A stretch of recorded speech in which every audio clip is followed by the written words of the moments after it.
Good evening, saints of God. I'm so happy that you came back to hear more from Monarchy versus Judgment.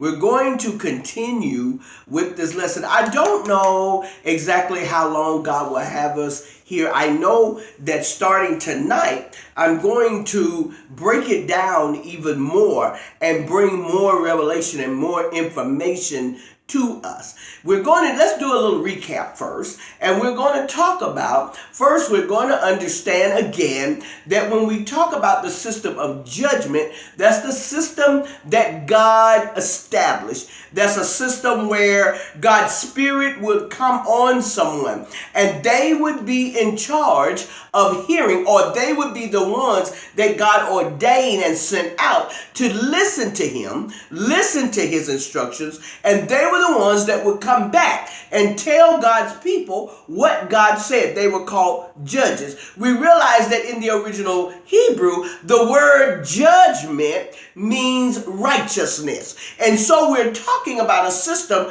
where God's righteousness ruled. That's what judgment was. It was a system where God's righteousness ruled. And we realize that under God's righteousness, there were three components that we looked at. We looked at under God's righteousness, there was always equality. Under God's righteousness, there was always direction. And under God's righteousness, there was always provision. And then we looked at the system that the world had established, and that system was called monarchy, or being ruled by a monarch, or being ruled by a king. We realized that system that God's people went ahead and ushered that system on themselves at the time when they said to the priest Samuel, "We want a king like everybody else." It created an atmosphere where we were plummeted under a system that was not designed to favor us. And we realize that here we are centuries later, and we're still under that system. And the system is getting worse. One of the things that we are going to start to look at in these next 3 weeks, we're going to break down each one of those components of these systems, and we're going to talk not just about the component, but how we can be freed from it. And that's what we want to do. Because what God revealed to me is not about race, it's not about socioeconomic status, it's not even about sexual orientation or gender, it's about territory.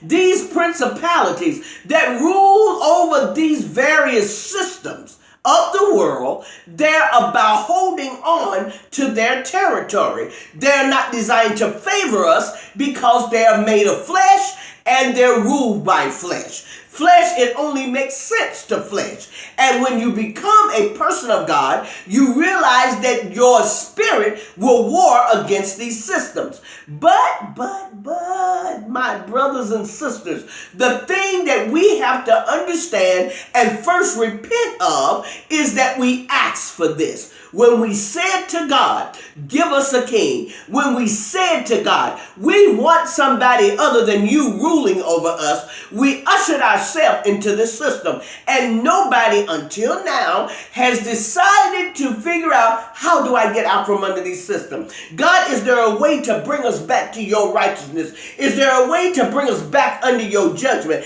And the answer to that is yes, there is. And that's what we're going to start teaching from tonight. We're going to look at those three components of righteousness and not only compare, but with each of those components, we're going to look at how do we escape them under monarchy. The first one we're going to start with tonight is the component of equality. Remember, I said that everybody under judgment was equal. All God's people were equal under judgment. I even made the statement that you never saw where Hebrew enslaved another Hebrew. They served each other, but they did not enslave each other. Not under judgment. Yes, there was a leader. Yes, there was somebody that God had to rule. But at that time, it was only God that spoke to his people. That's why the Spirit of the Lord had to endow them so that they could go through God, their relationship with God, to be able to talk to God's people, so that they could know what God wanted from them, what God expected of them. That's what we want now. But what we're going to see in these next 3 weeks is that we are under the system of monarchy. We've been indoctrinated into it, and now we have to be freed from it. So as we go through these 3 weeks, after each lesson, the challenge I'm going to give you is to go back first and repent to God about being under this system and not going and seeking his face, how to get out. I guess you say, I didn't know. And some of what I'm going to say, you're not going to like it very much, but it is our way of escape. Let's talk about the system of equality. Under judgment, all God's people were the same. The one thing I want you to hold on to is that the Spirit of the Lord was the equalizer.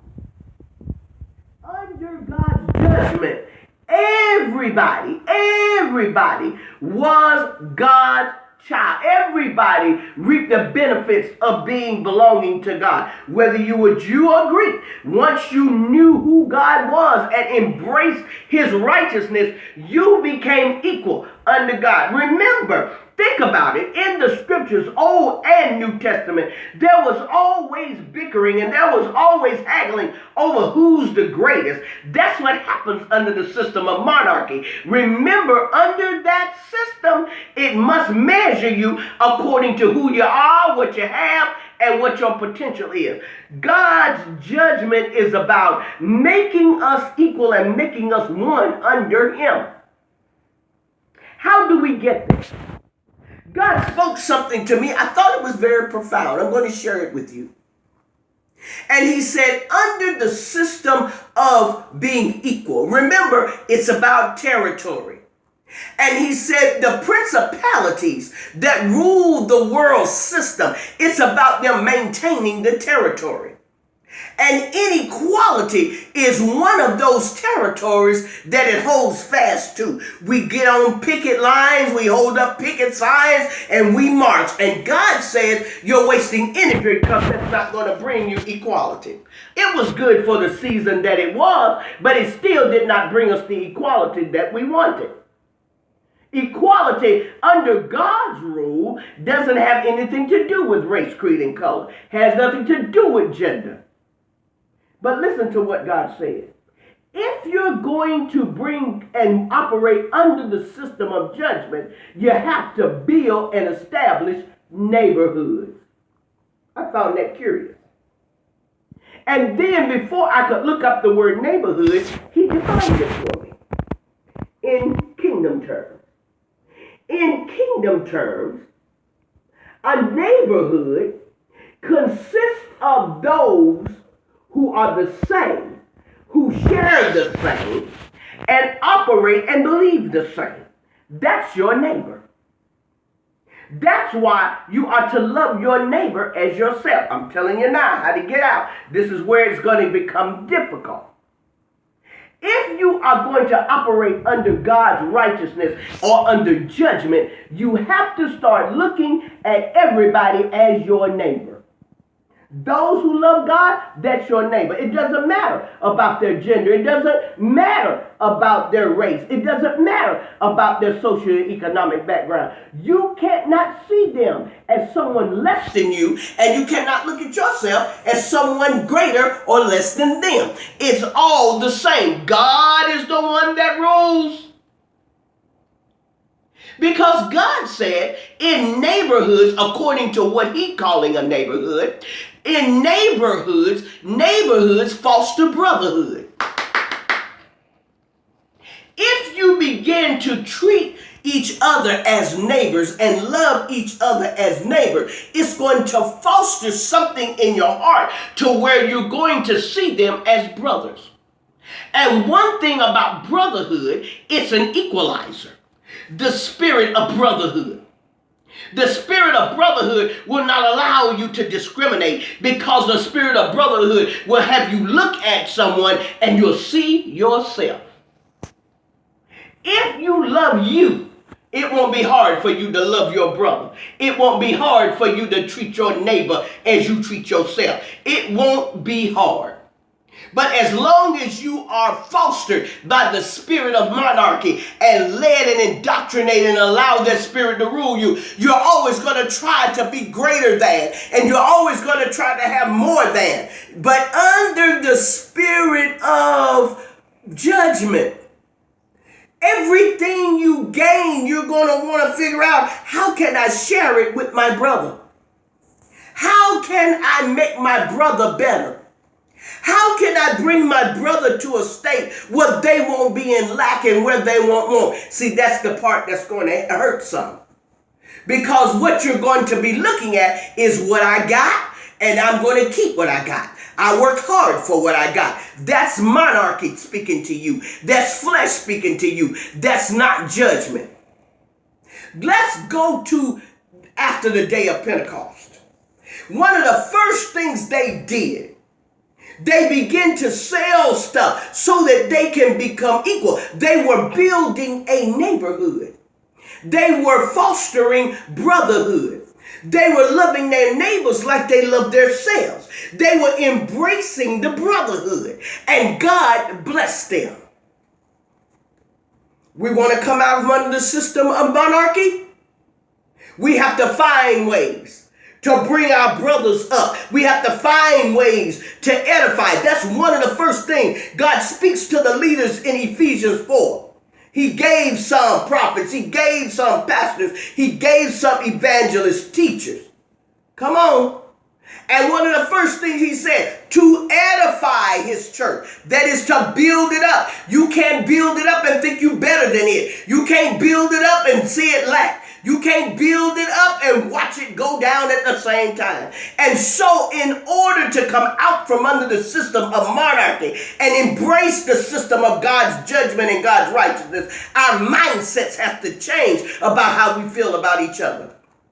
God said, love him with all your heart and with all your soul and with all your mind. And then he said that the next commandment was the liken unto it. He said, you love your neighbor as you love yourself.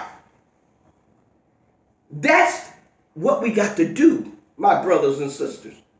We got to stop seeing the differences in each other and only see the brotherhood in each other. And then foster building those types of neighborhoods. I'm not talking about building in the natural. I'm talking about building in your spirit first. If your spirit take it over, you'll do it in your environments.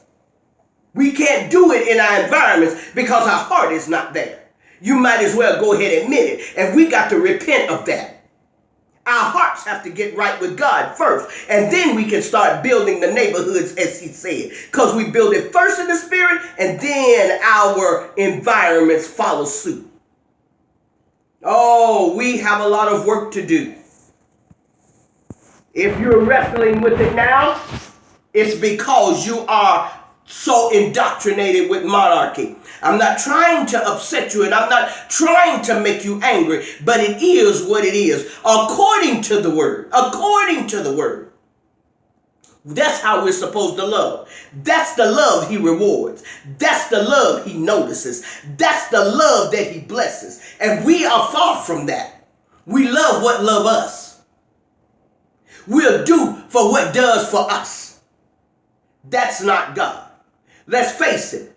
God loved us first because he knew we didn't know how to love him. So because he loves through us, we should be able to love our brother. If every time you look at somebody, the only thing you can see is their race, creed, color, their socioeconomic status, and all of that, then you are indoctrinated under monarchy. Free yourself. Love each other. Love people to the extent you'll sacrifice for them. Love them the way you want to be loved. I challenge you these 7 days. Try it. Especially for those that haven't loved you. Forgive those who you need to forgive and those who haven't forgiven you. Try it for 7 days and let's see if you see a difference. Next week, we're going to look at direction. That's one of the things God established under his righteousness that monarchy tries to hold rule over. God bless you, my brothers and sisters. I'll see you next week.